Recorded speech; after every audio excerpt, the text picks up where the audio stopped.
Les bureaux du Québec, dont le bureau de Toronto, peuvent, ça je l'ai toujours cru, être très utiles en ce qui concerne l'affirmation de la langue française au Canada, le renforcement des relations entre le Québec et le reste de la francophonie canadienne, et d'autres missions politiques ou économiques du gouvernement du Québec.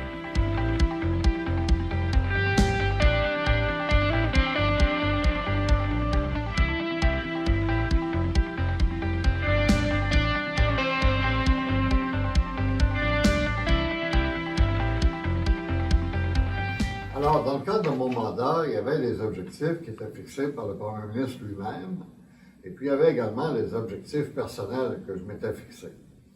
Alors, notamment, en matière de relations intergouvernementales ou d'affaires intergouvernementales,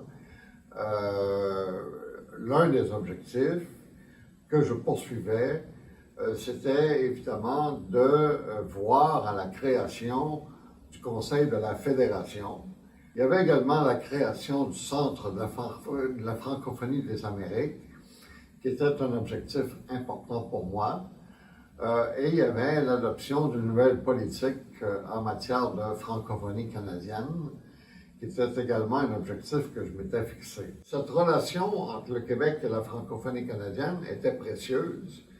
Et pour finalement sceller cette relation, pour vraiment nourrir cette relation, l'entretenir, la nourrir et voir à son développement et à son épanouissement, nous avons pensé qu'il était important de revoir la politique du Québec en matière de francophonie canadienne. C'est ce que nous avons fait. Alors, en fin de compte, tout le travail que nous avons fait pour revoir la politique et en adopter une sous le gouvernement Charest, c'est un travail qui est inspiré finalement, par l'amour de la langue française et le désir que nous avions de voir la langue française se développer et s'épanouir. Et dans la politique que le gouvernement Charest a adoptée en 2006, nous avons voulu, en fin de compte, panser les plaies. Et nous avons voulu que le Québec marque son retour dans la francophonie canadienne. Et politiquement, là, ça semble banal, mais ça ne l'est pas. Parce que ça veut dire que dorénavant, le Québec acceptait de se définir lui-même comme étant l'un des partenaires de la francophonie canadienne, c'est-à-dire comme faisant partie de la francophonie canadienne. La politique a eu un impact certain, mais non seulement la politique, tout ce que nous avons fait par rapport à la francophonie canadienne à compter de 2003, tout ça a eu un impact certain sur la francophonie canadienne. Le message était très très clair que le Québec allait assumer un sain leadership au sein de la francophonie canadienne. Le message était clair. Nous avons assumé ce leadership-là de façon concrète. À titre d'exemple, nous avons conclu des ententes de collaboration avec toutes les provinces et les 3 territoires canadiens. Nous avons revigoré, revitalisé la rencontre annuelle des ministres responsables de la francophonie canadienne, une rencontre fédérale-provinciale. Nous l'avons revigoré, cette entente-là. Nous avons fait en sorte que le Québec en soit un acteur plein et entier, alors qu'à une certaine époque, le Québec n'était qu'observateur, figurez-vous, au sein de la conférence des ministres sur la francophonie canadienne. Alors, nous avons changé ça. Et nous avons dit, non, le Québec ne sera pas qu'observateur, le Québec va être partie prenante à cette conférence-là, et le Québec va même être un acteur actif, pas seulement qu'un observateur. Nous avons augmenté le financement pour la francophonie canadienne, pour les activités de la francophonie canadienne. Nous avons créé le Centre de la francophonie des Amériques.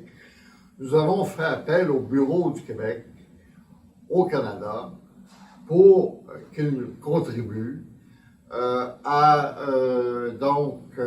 cette politique, pour qu'ils contribuent à finalement la réalisation de la politique. Donc, il y avait un plan d'action qui accompagnait la politique.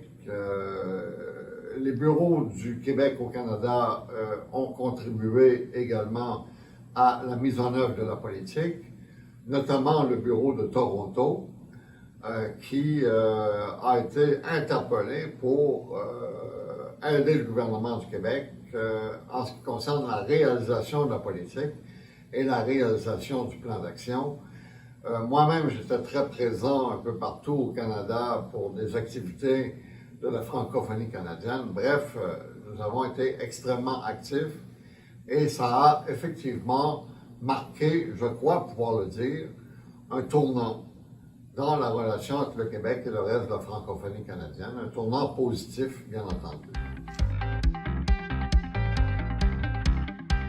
Lorsque nous avons élaboré la politique du Québec en matière de francophonie canadienne, nous avions identifié un certain nombre de leviers. C'est-à-dire, nous avions identifié un certain nombre d'outils ou d'instruments qui nous permettaient de renforcer la relation entre le Québec et le reste de la francophonie canadienne. Et parmi ces leviers, il y avait les bureaux du Québec au Canada, le bureau du Québec à Toronto notamment. Et donc, nous croyions à l'époque, et je crois encore aujourd'hui, mais comme gouvernement, nous croyions à l'époque que les bureaux du Québec pouvaient faire beaucoup en ce qui concerne la mise en œuvre de la politique de 2006 sur la francophonie canadienne. Et donc, effectivement, nous avons interpellé ces bureaux, notamment le bureau de Toronto. Nous avons interpellé ces bureaux afin qu'ils appuient le gouvernement dans sa démarche visant à renforcer la relation du Québec avec, finalement, le reste de la francophonie canadienne. Je crois dans la mission de ces bureaux, je crois dans la vocation de ces bureaux-là, en quelque sorte, dans leur efficacité, et je crois également dans leur rentabilité. Et là, je parle d'une rentabilité non seulement sur le plan économique, mais également sur le plan politique. C'est-à-dire que ce sont des bureaux qui servent justement au rayonnement du Québec dans son identité profonde, d'une part, mais également ce sont des bureaux rentables économiquement parce que finalement ils génèrent des investissements, ils permettent au Québec d'accroître son influence à l'intérieur du Canada. Ils sont également des outils de promotion du tourisme, à titre d'exemple.